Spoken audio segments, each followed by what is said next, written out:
કહેવાય છે કે કામધેનુને ન મળે સૂકું તણખનું લીલાછમ ખેતરો આખલા ચરી જાય છે. એવો જ ઘાટ અત્યારે ગુજરાતની જે ખરેખર સૌથી રીતે જોવા જઈએ તો છેવાડેમાં રહેલો સમાજ એટલે કે આદિવાસી સમાજ અને એ આદિવાસી સમાજના જે સાચા હક અધિકાર અને ન્યાયની જે લડાઈ છે એ લડાઈમાં જે પ્રમાણપત્રોની વાત આવે ત્યારે પ્રમાણપત્રો બોગસ જે પ્રમાણપત્રો હોય એ ઝડપથી ઇસ્યુ થઈ જાય છે, પ્રમાણિત પણ થઈ જાય છે અને નોકરી પણ મળી જાય છે. જ્યારે સાચો આદિવાસી જે છે અનુસૂચિત જનજાતિમાં આવતો વ્યક્તિ એને પોતાના પ્રમાણપત્ર કરતો એના પ્રમાણપત્રો જે છે એ પ્રમાણપત્રો પ્રમાણિત નથી થતા. આવો જે કિસ્સો મારી સામે આવ્યો છે. આજે એક કહી શકાય કોઈ એક વ્યક્તિની વાત નથી પરંતુ એક પરિવારની વાત છે અને પરિવારની વાત છે ત્યારે જે મૂળ જે વ્યક્તિ જે છે એ ધુડાભાઈ રાવળ અને એ ધુડાભાઈ રાવળનું જે મૂળ ગામ છે એ નરસિંહપુર મૂળ સંતરામપુરના વ્યક્તિ છે. જ્યારે એ પરિવારના જે અન્ય જે સભ્યો જે છે એ અન્ય સભ્યો જ્યારે દાહોદ જિલ્લાના સિંગવડ ખાતે એટલે કે સંજેલી તાલુકામાં આવ્યા અને એ સંજેલી તાલુકામાં બોગસ અનુસૂચિત જનજાતિનું એટલે કે એસટી કેટેગરીનું સર્ટિફિકેટ મેળવી અને ક્યાંક ને ક્યાંક જે એસટી કેટેગરી કોટાના જે લાભો હોય એ લાભો લીધા છે એવું અમારી સામે અત્યારે ક્યાંક ને ક્યાંક આખી જે બાબત જે છે એ બાબત ફલી થઈ છે. આ અમે અત્યારે આંબો તૈયાર કર્યો છે તેમાં તમે જોઈ શકો છો કે આખો જે પરિવાર જે છે એ પરિવાર ધુડાભાઈ રાવળનો પરિવાર અને એ ધુડાભાઈ રાવળના પરિવારના જે લોકો જે છે એમાં ખાસ કરીને જે રામસિંહભાઈ રાવજીભાઈ રાવળ, રૂપસિંહભાઈ રાવજીભાઈ રાવળ અને એના જે સભ્યો જે છે એ સભ્યોએ ક્યાંક ને ક્યાંક જે મૂળાક્ષર જે છે એ મૂળાક્ષરમાં બદલાવ કરી અને આખું જે સર્ટિફિકેટ એટલે કે કાસ્ટ સર્ટિફિકેટ જાતિ પ્રમાણપત્ર કહેવાય એ જાતિ પ્રમાણપત્રમાં ફેરફાર કરેલો છે. હવે જાતિ પ્રમાણપત્ર જોવા જઈએ તો આ જે જાતિ પ્રમાણપત્ર છે એ RAVAL એટલે કે રાવળનું જાતિ પ્રમાણપત્ર છે. રાવળનું જાતિ પ્રમાણપત્રમાં રામસિંહભાઈ રાવજીભાઈ જે છે એ રામસિંહભાઈ રાવજીભાઈએ રાવળની જગ્યાએ રાવત એટલે કે RAVAT કરેલું છે. હવે RAVAT કરી અને ઓબીસી કેટેગરીમાંથી એ સીધા જ એસટી કેટેગરીમાં ટ્રાન્સફર થઈ ગયા છે અને એક વ્યક્તિ એસટી કેટેગરીમાં ટ્રાન્સફર થવાના કારણે તમામ જે બીજા લોકો છે એ બીજા લોકો પણ એસટી કેટેગરીમાં ટ્રાન્સફર થઈ ગયા અને તેનો લાભ પોતાના પરિવારના જે અન્ય સભ્યો છે એ અન્ય સભ્યોને પણ મળેલો છે. ખાસ કરીને જોવા જઈએ તો અધિકારીઓની મિલીભગત, કાગળમાં છેડછાડ અને તેની સાથે સાથે જે નાણાકીય વ્યવહારો થયા એને કારણે જ આ શક્ય બન્યું એવું મારું માનવું છે. અને આના કારણે જે લોકો છે એ લોકોએ ક્યાંક ને ક્યાંક સરકારી નોકરીમાં પણ લાભ લીધેલો છે. જેમ કે માનુસિંહભાઈ રામસિંહભાઈ રાવળ કથિત રીતે રાવત એને પોલીસ કોન્સ્ટેબલ તરીકે લાભ લીધેલો છે. 2017ની ભરતીમાં લીમડી પોલીસ સ્ટેશનની અંદર આ વ્યક્તિ નિમણૂક પામ્યા છે. હાલ પણ એ ત્યાં નોકરી કરી રહ્યા છે. ત્યારબાદ કિરણભાઈ સોમાભાઈ રાવળ જે સંજેલીમાં સરપંચ તરીકે રહેલા છે અને એને પણ આ એસટી કેટેગરી જે છે એ એસટી કેટેગરીના ખોટો લાભ લીધેલો છે. હવે એક મૂળાક્ષર જે છે મૂળાક્ષર બદલી નાખવામાં આવ્યો છે. જોવા જઈએ તો કમલેશભાઈ રામસિંહભાઈ રાવત બરાબર મૂળ તો એ રાવળ છે અને જ્યારે એના સ્કૂલ લિવિંગ સર્ટિફિકેટ આપણે ચેક કરીએ ત્યારે સ્કૂલના જે જીઆર છે એ સ્કૂલના જીઆર તમે જોઈ શકો છો કે જેમાં સ્પષ્ટપણે હિન્દુ રાવળ લખેલું છે. એટલે કે આ વ્યક્તિ મૂર્ત એ ઓબીસીમાં આવે છે. આ વ્યક્તિના ઓબીસીના ઉતારા પણ ઉપલબ્ધ છે. બીજા અન્ય જે પરિવારો છે એ પરિવારના સભ્યો પણ એ રાવળ તરીકે ક્યાંક ને ક્યાંક આવી રહ્યા છે અને જે જીઆર છે બરાબર છે એ જીઆરમાં પણ એ રાવળ તરીકે છે. ત્યારબાદ એના બીજા જે સભ્યો છે સંજેલી તાલુકા કુમાર પ્રાથમિક શાળાનું વહીપત્રક જોતા એ આપને ખ્યાલ આવે છે કે આ જે વ્યક્તિઓ છે એ વ્યક્તિ મૂર્ત રાવળ છે. Ramsinhbhai Ravjibhai Raval, Somabhai Ramsinhbhai Raval, Ramanbhai Ramsinhbhai Raval, GR number 2529, Rupsinhbhai Ravjibhai Raval, Chandubhai Rupsinhbhai Raval. આ જે લોકો છે એના 7/12/8 ના જે ઉતારા છે એ 7/12/8 ના જે ઉતારા છે તેમાં પણ આ વ્યક્તિ જે છે એ વ્યક્તિ ક્યાંક ને ક્યાંક રાવળ તરીકે જોવા મળશે તમને. પણ અહીં તમે જોઈ શકો છો કે આ 7/12/8 નો જે ઉતારો છે એ 7/12/8 ના ઉતારોમાં આ વ્યક્તિ એ રાવળ તરીકે તમને જોવા મળતો હશે. હવે આમાં બહુ સ્પષ્ટપણે લખ્યું છે કે રાવળ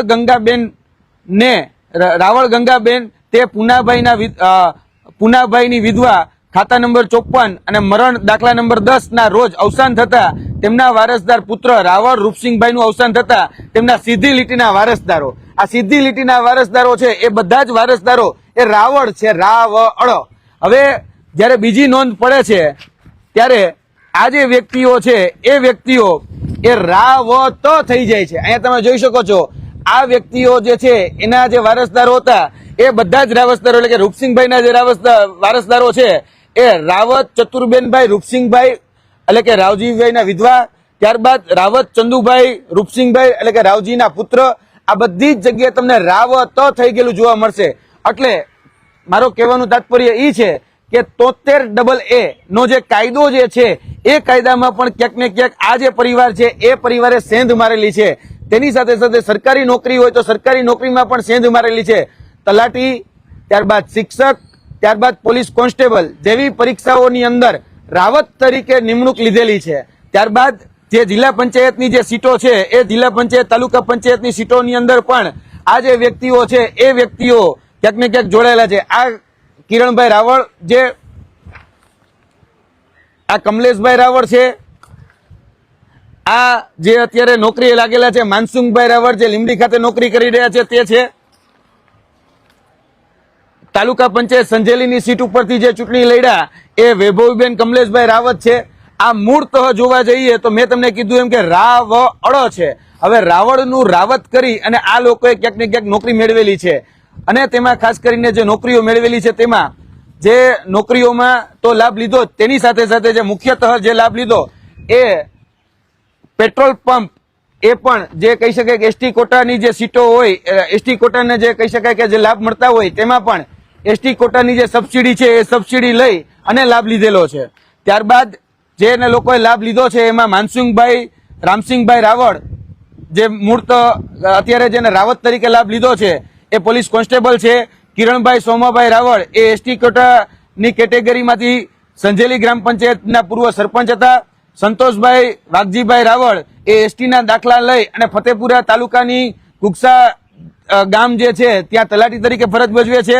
હાલમાં જેની દેવગઢ બારિયામાં બદલી થઈ છે. કમલેશભાઈ રામસિંહભાઈ રાવળ જે એસટીના દાખલાના આધારે એ મેડિકલની અંદર એને એડમિશન લીધેલું છે. એટલે મેડિકલ એડમિશન લેવામાં પણ ક્યાંક ને ક્યાંક રાવળ જે છે એનું રાવત કરી અને એડમિશન લીધેલું છે, તેનો પણ અમારી પાસે આધાર પુરાવો છે. આ સમગ્ર જે આધાર પુરાવો છે તેમાં અમે આ બધાના રોટી બેટી વ્યવહાર નક્કી જોયા ત્યારે કહી શકાય ગાંધીનગરના પાલજની અંદર આમનો રોટી બેટી વ્યવહાર થયેલો છે. ત્યાં રાવળ તરીકે રોટી બેટી વ્યવહાર થયેલો છે.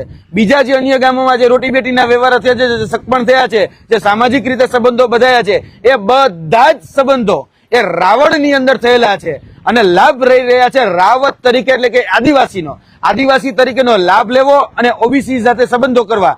આ એની મૂર્ત જે રહી એ મોડસ ઓપરેન્ડી રહી છે. ક્યાંક ને ક્યાંક આના માધ્યમથી સરકારને અમે અપીલ કરવા માંગીએ છીએ કે જે લોકો ખોટી રીતે લાભ રહી રહ્યા છે તેને અટકાવવામાં આવે અને આની ઉપર વિજિલન્સની તપાસ કરવામાં આવે. તેની સાથે સાથે આની પર ફોજદારી ગુનો દાખલ કરવામાં આવે એવી આ માધ્યમથી અમારી માંગણી છે.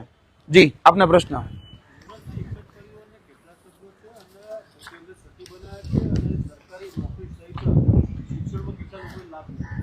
જોવા જઈએ તો આમ જે આંબો તૈયાર કર્યો છે એ 18 લોકો જે છે એ 18 લોકોએ ખોટી રીતેનો લાભ લીધો છે. 7/8 ના ઉતારામાં પણ તમે જોઈ શકો છો કે આ બધા જ જે વ્યક્તિઓ જે છે એ રાવળ તરીકે પછી રાવત તરીકે જોડાયેલા છે અને જે એના સંબંધિત કહી શકાય કે સામાજિક જે સંબંધો છે એ સામાજિક સંબંધો એ રાવળમાં જ થયેલા છે.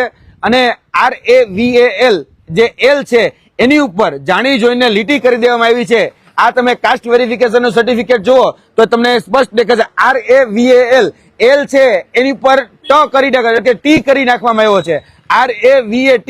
RAVAT કરી અને ક્યાંક ને ક્યાંક એનો લાભ લીધો. એટલે લગભગ 18 જણા જે છે એને લાભ લીધેલો છે. અને જો આની મોડસ ઓપરેન્ડીની વાત કરવામાં આવે તો આ જે મોડસ ઓપરેન્ડી છે એ છે કે ખોટું પેઢીનામું બનાવવું, વારસાઈ બનાવી અને એ વારસાઈ બનાવી અને ક્યાંક ને ક્યાંક જે ભળતું નામ હોય એ ભળતું નામને 73AA ની જમીનમાં કોઈનું ભળતું નામ હોય તો એમાં પેલા નામ જોડી દેવું અને ખોટી વારસાઈના આધારે આ સર્ટિફિકેટ ઇસ્યુ કરવામાં આવે છે. આ માધ્યમથી સરકારશ્રીને પણ અપીલ કરીએ છીએ ફક્ત સોગંદનામાના આધારે એ કાસ્ટ સર્ટિફિકેટ કાઢી દેવામાં ન આવે. કેમ કે ક્યાંક ને ક્યાંક જે સોગંદનામું કરવામાં આવે છે એ જ સોગંદનામાની અંદર ક્યાંક ને ક્યાંક અમને એવું લાગે છે વહીવટથી આર્થિક વગના જોરે કે રાજકીય વગના જોરે એ બધા જ સર્ટિફિકેટો કાઢી દેવામાં આવે છે. જી,